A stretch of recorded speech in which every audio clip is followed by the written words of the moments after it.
നിർമ്മിതി അവരെ കേരളത്തിൽ ഇപ്പോഴെ പണിയുന്ന വീടുകളെക്കുറിച്ച് പൊതുവായ ഒരു പഠനം നടത്തിയതിന് ശേഷം അവർ പറഞ്ഞു, ശരാശരി 35 വർഷമാണ് കേരളത്തിൽ നിന്ന് പണിയുന്ന ഒരു വീടിൻ്റെ ശരാശരി ആയുസ്.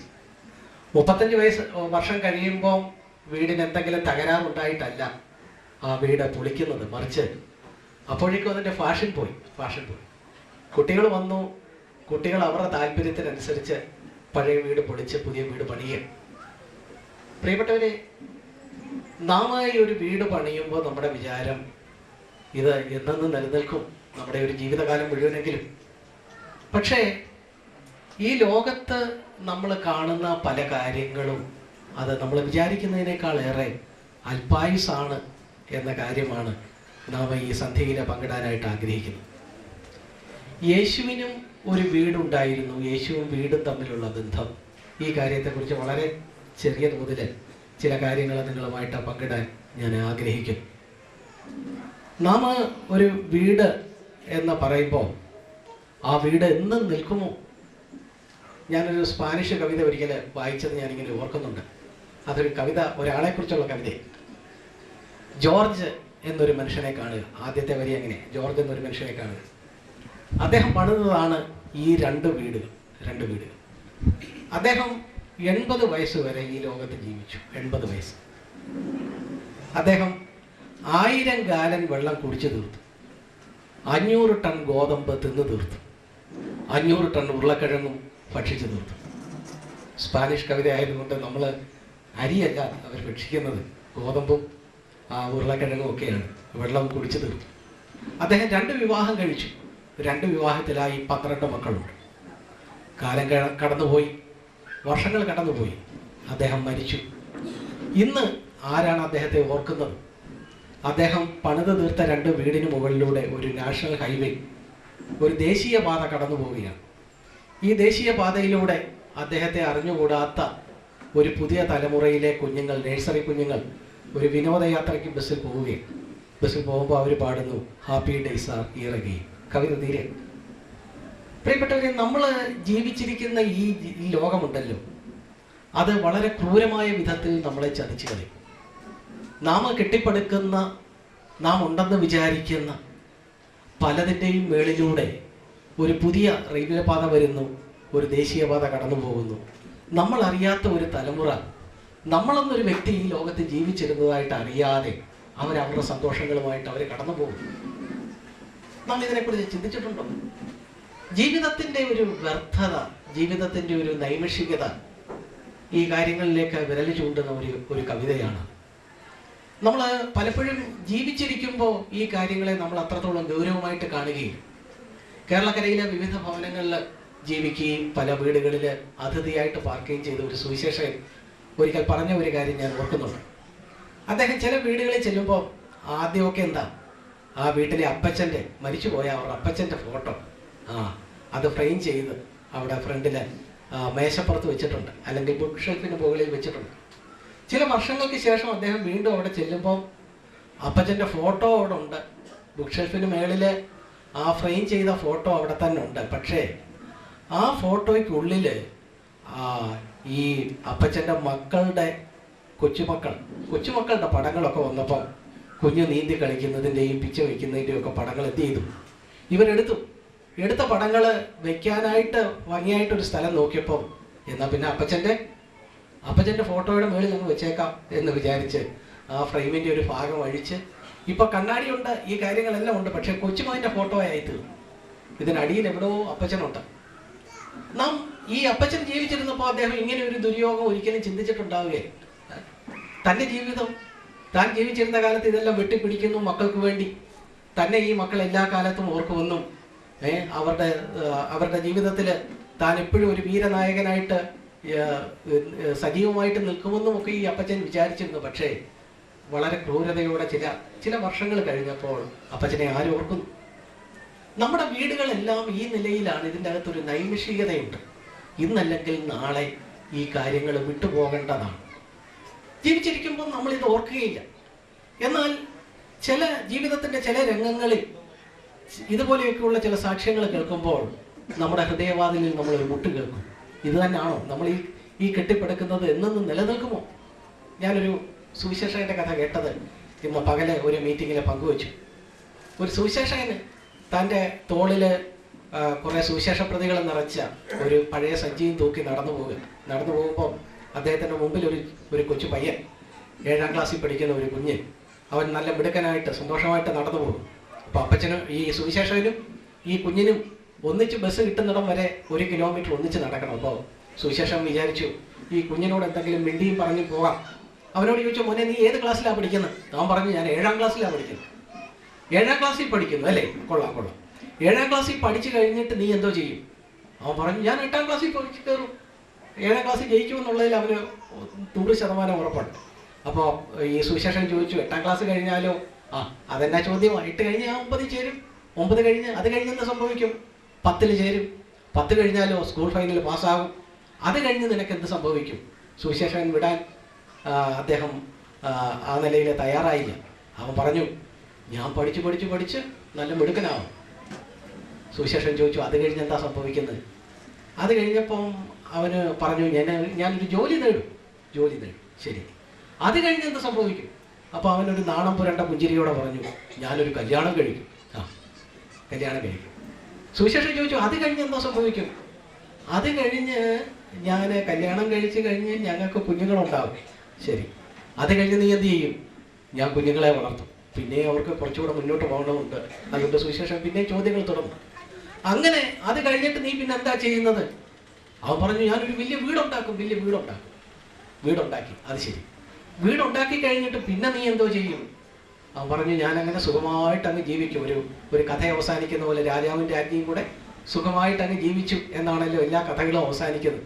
അവൻ്റെ ജീവിതം ഞങ്ങൾ അങ്ങ് സുഖമായിട്ട് ജീവിക്കുമെന്ന് പറഞ്ഞു നിർത്തിയെങ്കിലും സുവിശേഷം വിട്ടില്ല. പിന്നെന്തോ സംഭവിക്കും എന്ന് അദ്ദേഹത്തിൻ്റെ തുടർ ചോദ്യം വന്നു. അപ്പോൾ അവൻ പറഞ്ഞു, ഞാനൊരു ദിവസം എൻ്റെ ജോലിയിൽ നിന്ന് റിട്ടയർ ചെയ്യുന്നു. സുവിശേഷൻ ഒരു നിമിഷം ഒന്ന് നിർത്തി. അത് കഴിഞ്ഞിട്ട് ചോദിച്ചു, അത് കഴിഞ്ഞിട്ട് എന്നാ സംഭവിക്കും?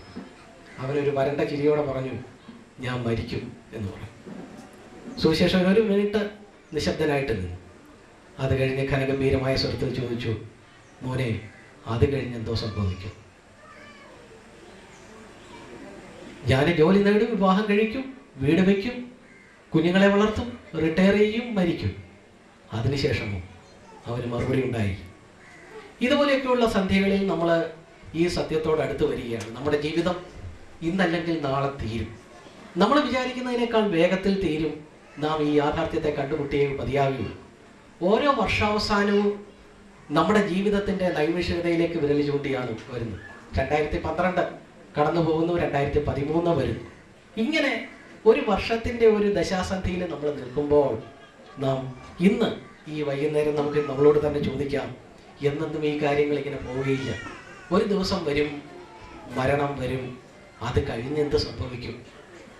അത് കഴിഞ്ഞ് ഉള്ള കാര്യത്തിന് വേണ്ടിയുള്ള ഒരുക്കം, അതിനുവേണ്ടിയാണ് നമ്മുടെ ഈ ജീവിതം. മറ്റെല്ലാം കടന്നു പോയി കഴിഞ്ഞാലും പിന്നീട് നിലനിൽക്കുന്ന ഒരു നിത്യത, ഒരു eternity. In the light of eternity, ഒരു പുസ്തകത്തിൻ്റെ പേരാണ് in the light of eternity. നിത്യതയുടെ വെളിച്ചത്തിൽ. നിത്യത എന്ന് പറയുന്നത് ബൈബിള് പരിചയപ്പെടുത്തുന്നത് മരണത്തിന് ശേഷമുള്ള നിത്യമായ കാലമാണ്. ആ നിത്യമായ കാലം അത് 2 വിധത്തിലാണ് വരുന്നത്. ഒന്ന്, ഈ ജീവിച്ചിരിക്കുന്ന കാലഘട്ടത്തിൽ കർത്താവായ യേശു ക്രിസ്തുവിനെ രക്ഷകനും നാഥനുമായിട്ട് സ്വീകരിച്ചവരെ സംബന്ധിച്ചിടത്തോളം ആ നിത്യത സൗഭാഗ്യകരമായ ഒരു ജീവിതമായിരിക്കും. അല്ലാത്തവരെ സംബന്ധിച്ചിടത്തോളമോ അത് വേദനാജനകമായ ഒരു കാര്യമായിരിക്കും. നാം ജീവിച്ചിരിക്കുമ്പോൾ ഇതിൽ ഏതെങ്കിലും ഒരു കാര്യം നമ്മുടെ വർത്തമാനകാല ജീവിതത്തിൽ നിത്യതയുടെ വെളിച്ചത്തിൽ ഒരു തിരഞ്ഞെടുപ്പ് നമ്മൾ നടത്തണം. അതിലേക്കുള്ള ആഹ്വാനമാണ് ദൈവവചനമായ ബൈബിള് നമ്മുടെ മുമ്പിലെ വയ്ക്കുന്നത്. പ്രിയപ്പെട്ടവരെ, ഈ ക്രിസ്മസ് നമ്മളെ വിട്ട് കടന്നുപോയി. ക്രിസ്മസിൻ്റെ ദിവസങ്ങളിൽ നാം ഒക്കെയും പുൽക്കൂട്ടിൽ ജനിച്ച യേശുവിനെ കുറിച്ചുള്ള ചിന്തകളുമായിട്ടാണ് നമ്മൾ കടന്നുപോയത്. യേശു എന്തുകൊണ്ടാണ് അന്ന് പുൽക്കൂട്ടിൽ ജനിക്കാനിടയായത്? യേശുവിൻ്റെ മുമ്പിൽ വീടുകളുടെ വാതിലുകൾ അടഞ്ഞതുകൊണ്ടാണ് യേശു പുൽക്കൂട്ടിൽ ജനിച്ചത്. ബേത്ലഹേമിൽ ചെന്നു, സത്രത്തിൽ ഓരോന്നിലും മുട്ടി, ഓരോ സത്രത്തിൻ്റെയും വാതിൽ യേശുവിന് മുമ്പിൽ അടഞ്ഞു. അങ്ങനെയാണ് യേശു പുൽക്കൂട്ടിലെ ഉണ്ണി യേശുവായി മാറി. അത് കഴിഞ്ഞ് വർഷങ്ങൾ കടന്നു പോയപ്പോൾ ബൈബിള് പരിചയപ്പെടുത്തുന്നു യേശു നസ്രയത്തിൽ ജീവിച്ചു. അത് കഴിഞ്ഞ് യേശു കഫർനഹൂം എന്ന് പറഞ്ഞ ഒരു പട്ടണത്തിലേക്ക് മാറി വന്നു. അവിടെ താന് പരസ്യ ശുശ്രൂഷ കാലഘട്ടത്തിൽ ഒരു ഭവനത്തിൽ ഇങ്ങനെ ഇരിക്കുക, ഒരു വീട്ടിലിങ്ങനെ ഇരിക്കുക. വീട്ടിലിരിക്കുന്നു. തൻ്റെ സന്ദേശങ്ങൾ കേൾക്കാൻ ധാരാളം പേര് കൂടിയിട്ടുണ്ട്. സൗഖ്യം പ്രാപിപ്പാൻ തളർവാദ രോഗികളും ഒക്കെ ആയിട്ട് ധാരാളം പേര് വന്നിട്ടുണ്ട്. അന്ധരുമൊക്കെ ആയിട്ട് വന്നിട്ടുണ്ട്. സൂര്യ കുത്താൻ ഇടമില്ല. ആർക്കും യേശുവിനെ ചെന്ന് കാണാനായിട്ട് സാവകാശമില്ല. വാതിലെല്ലാം അടഞ്ഞ ആളുകൾ നിൽക്കുക. അങ്ങനെ നിൽക്കുമ്പോൾ 4 പേര് കൂടി ഒരു പക്ഷവാതക്കാരനെ ചുമന്നുകൊണ്ടുവന്നു. അവർ നോക്കിയപ്പോൾ യേശുവിൻ്റെ അടുത്തേക്ക് എത്താൻ മാർഗമില്ല. യേശുവിൻ്റെ അടുത്ത് എത്തിയാൽ ഇവന് സൗഖ്യം ലഭിക്കും എന്ന കാര്യത്തിൽ അവർക്ക് ഉറപ്പുണ്ട്. അവര് ബുദ്ധിയുള്ള ആളുകളായിരുന്നു. അവരെന്ത് ചെയ്തു? അവര് ഈ വീടിന്റെ മട്ടുപ്പാവിൽ കയറിയിട്ട് യേശു മുറിയുടെ ഏത് ഭാഗത്തായി ഇരിക്കുന്നതെന്ന് വെച്ചാൽ അതിനെക്കുറിച്ച് മനസ്സിലൊരു കണക്ക് കൂട്ടിയിട്ട് ആ മട്ടുപ്പാവിന്റെ ആ ഭാഗം അവരെ ഇടിച്ചു തുറന്ന് ഈ കിടക്കയോടെ 4 പേർ കയറിൽ ഈ പക്ഷപാതക്കാരനെ യേശുവിന്റെ മുമ്പിൽ ഇറക്കി വെച്ചു. ഈ സംഭവം സുവിശേഷങ്ങളിലെ ഒരു സംഭവം. ഈ സംഭവം ഞാൻ ഇന്ന് വൈകുന്നേരം നിങ്ങളുടെ മുമ്പിൽ പങ്കുവെച്ചതിന് ശേഷം ഞാൻ ഈ ടി വിയിലൊക്കെ ക്വിസ് മാസ്റ്റർമാർ ചോദിക്കുന്ന പോലെ ചോദിക്കട്ടെ, ഇതിൻ്റെ അകത്തെ ഏറ്റവും പ്രധാനപ്പെട്ട, ഈ സംഭവത്തിലെ ഏറ്റവും പ്രധാനപ്പെട്ട വ്യക്തി ആരാണ്? യേശുവാണ്? അതോ ഈ രോഗസൗഖ്യം പ്രാപിച്ച് കിടക്കയുമായിട്ട് എഴുന്നേറ്റ് പോയ പക്ഷപാതക്കാരനാണ്? അതോ ഇവന് സൗഖ്യം ലഭിക്കും എന്നുള്ള പൂർണ്ണ വിശ്വാസത്തോടെ അവനെയും കൊണ്ടുവന്ന ഈ 4 പേരാണ്? ആരാണ് ഇതിൻ്റെ അകത്തെ ഏറ്റവും പ്രധാനപ്പെട്ട ആൾ? മാൻ ഓഫ് ദ മാച്ച് എന്നൊക്കെ ചിലപ്പോൾ പറയാറുണ്ടല്ലോ. ഈ സംഭവത്തിലെ മാൻ ഓഫ് ദ മാച്ച് ആരാണ്? ഞാനൊരു ക്ലൂ തരുന്ന ക്ലൂ, അതായത് എൻ്റെ നോട്ടത്തിൽ ഈ വീട്ടുകാരനാണ് ഈ സംഭവത്തിലെ ഏറ്റവും പ്രധാനപ്പെട്ട വ്യക്തി. അതായത് ഈ 4 പേർക്കും അറിയാമായിരുന്നു ഒരാവശ്യത്തിന് വേണ്ടി ഈ വീട് ഇടിച്ചു തുറന്നാലും ആ വീട്ടുകാരൻ കലഹിക്കാൻ വരികയില്ല എന്നറിയാമായിരുന്നു. വീട്ടുകാരൻ പരാതിപ്പെടുകയില്ല. തൻ്റെ വീട് ആവശ്യക്കാർക്ക് വേണ്ടിയാണ് എന്ന ബോധ്യമുള്ള ഒരു വീട്ടുകാരനാണ് ഈ വീട്ടുകാരൻ എന്ന് ഈ തളർവാദ രോഗിയെ കൊണ്ടുവന്ന 4 പേർക്ക് ഉറപ്പുണ്ടായിരുന്നു. അതുകൊണ്ടാണ് അവർ ആ വീട് തുറന്നത്, അതിൻ്റെ മട്ടുപ്പാവ് തുറന്നു. ദൈവവചനം നാം ആഴത്തിൽ പഠിക്കുമ്പോൾ ആ വീട് യേശുവിൻ്റെ വീടായിരുന്നു. യേശു നസ്രത്തിൽ നിന്ന് എന്ത് ചെയ്തു? അവിടെ ആ ഗലീല തടാകത്തിന് ചുറ്റും 30ഓളം മീൻപിടുത്ത പട്ടണങ്ങളുണ്ട്. ആ പട്ടണങ്ങളിലെ ഏറ്റവും പ്രധാനപ്പെട്ട പട്ടണമാണ് കഫർനഹൂം. ആ കഫർനഹൂമിലേക്ക് യേശു താമസം മാറ്റി. യേശുവിൻ്റെ വീടായിരുന്നു. അവർക്കറിയാമായിരുന്നു ആ വീട് തുറന്നാൽ, ആ വീട് തകർത്താൽ യേശു എന്ത് ചെയ്യുകയില്ല, പിണങ്ങുകയില്ല എന്ന് അവർക്കറിയാമായിരുന്നു. പ്രിയപ്പെട്ടവരെ, യേശു തൻ്റെ ലോകത്തുണ്ടായിരുന്ന ഒരു വീട് ആളുകൾക്ക് വേണ്ടി തുറന്നു കൊടുക്കാൻ തയ്യാറായി. തകർത്ത് കളഞ്ഞാൽ തനിക്ക് മടിയുണ്ടായിരുന്നില്ല. ഈ യേശു എന്നിട്ട് പിന്നീട് ഒരിക്കൽ പറഞ്ഞു, ഈ മന്ദിരം പൊളിപ്പി, ഞാനിത് 3 ദിവസം കൊണ്ട് പണിയും. ആ മന്ദിരം ഏതായിരുന്നു? തൻ്റെ ശരീരം എന്ന് പറയുന്ന മന്ദിരം. ഭൗതികമായ വീടുകൾക്ക് പ്രാധാന്യം കൊടുക്കുന്ന ആളുകൾ ഉള്ള കാലഘട്ടത്തിൽ ഇതാ യേശു പറയുന്നു, എൻ്റെ വീട് പൊളിച്ചോ. ഒരാൾക്ക് രോഗസൗഖ്യം ലഭിക്കാനല്ലേ വീട് പൊളിച്ചോട്ടെ.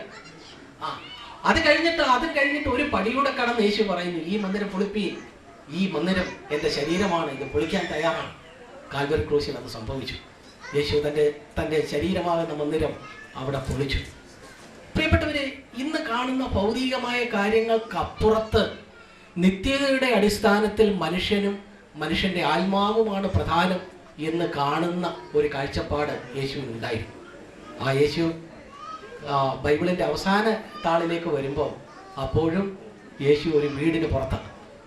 ഇവിടെ നമ്മൾ കാണുന്നത്, ഞാൻ വാതിലിൽ നിന്ന് മുട്ടുന്നു. വെളിപ്പാട് പുസ്തകം 3:20. യേശു ജനിച്ചു വീണപ്പം യേശുവിൻ്റെ മുമ്പിൽ വാതിലുകൾ ഒന്നൊന്നായി അടഞ്ഞു. യേശുവിന് സ്വന്തമായ ഒരു വീടുണ്ടായിരുന്നു. ആ വീട് ആവശ്യക്കാർക്ക് വേണ്ടി പൊളിഞ്ഞു. തൻ്റെ ശരീരമാകുന്ന മന്ദിരവും താനെ കാൽവരി ക്രൂശിനെ തകർത്ത് കളഞ്ഞു. അവസാനം ഇതാ യേശു വീണ്ടും വാതിൽക്കൽ നിന്ന് മുട്ടുക. എൻ്റെ ശബ്ദം കേട്ട ആരെങ്കിലും വാതിൽ തുറന്നാൽ ഞാൻ അവരോടും അവൻ എന്നോടും കൂടെ അത്താഴം കഴിക്കും. ഇതൊരു സ്നേഹത്തിൻ്റെ ഒരു മുട്ടലാണ്. യേശു ഇപ്പോഴും ഇതിന് പുറത്ത് നിൽക്കുക. ലൈറ്റ് ഓഫ് ദ വേൾഡ് എന്ന് പറഞ്ഞ് ഒരു പ്രശസ്തമായ ഒരു പെയിന്റിംഗ് ഉണ്ട്, ലൈറ്റ് ഓഫ് ദ വേൾഡ്. ആ പെയിന്റിംഗ് ഒരു പക്ഷേ നിങ്ങളിൽ പലരും അതിൻ്റെ പകർപ്പുകൾ കണ്ടിട്ടുണ്ടാകും. യേശു ഒരു കയ്യിൽ ഒരു റാന്തൽ പിടിച്ചിരിക്കുന്നു, മറ്റേ കൈ കൊണ്ട് അടഞ്ഞു കിടക്കുന്ന ഒരു വാതിലിൽ മുട്ടുന്നു. ഇതാണ് ആ പെയിന്റിംഗ്. 1853-54 കാലഘട്ടത്തിൽ വില്യം